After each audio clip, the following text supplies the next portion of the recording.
Mga boss, pabor ba kayong ma-extend ang termino ni PBBM dahil sa sobrang kasipagan niya? Pabor? Diyos ko, maawa kayo sa Pilipinas.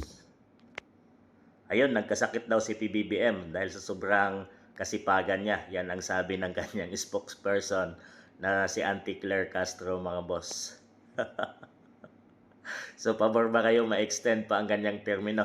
May 3 years na lang siya, mga boss. Kung masipag si PBBM, mga boss, dapat may nakikita tayong resulta ng kanyang kasipagan.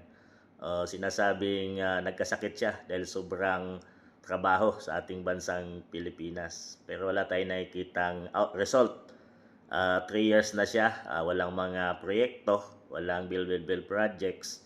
Bagkos ang nakita natin ay ang pagtaas ng korupsyon sa ating bansang Pilipinas, ang pagtaas ng mga bilihin, mamahalin na. Mga boss, marami sa mga Pilipino ang nagugutom at walang trabaho dahil sa walang mga investors na pumapasok at natatakot na pumasok sa ating bansang Pilipinas dahil sa corruption, mga boss. So kahit sino investor ay matatakot talaga pag narinig nila yan.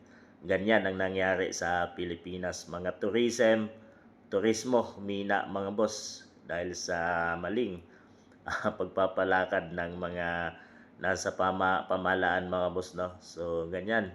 Pero di natin alam kung bakit ba nagkasakit si PBBM, ay wala naman siyang nagagawa sa ating bansang Pilipinas. Yung bigas nga lang na 20 pesos ay di niya magawang ibaba ang presyo, mga boss. So nagkasakit pa siya sa lagay na yan.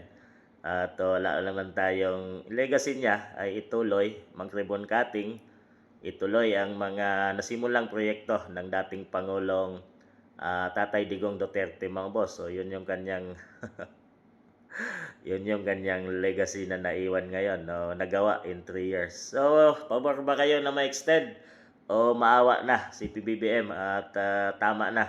Tapusin na lang niya ang kanyang termino. Maawa naman siya sa mamamayang Pilipino at sa bansang Pilipinas dahil hirap na ang mga tao at kailangan namin ng tunay na mamumuno sa ating bansang Pilipinas na may kamay na bakal at may sariling desisyon, hindi takot, mga boss, at kayang sugpuin itong talamak na korupsyon sa ating bansang Pilipinas na siyang dahilan kung bakit nagugutom o maraming nagutom na mayang Pilipino, naghihirap, at isang dahilan din kung bakit takot ang mga investor na pumasok sa ating bansang Pilipinas dahil sa nakita nila na hindi strong ang leader at patuloy na tagtatamasa itong mga taong patuloy na walang takot na kumukuha sa pera ng taong bayan. So sa tingin niyo, mga boss, kailan pa ba siya extend? Pabor ba kayo or hindi na? Tama na, PBBM?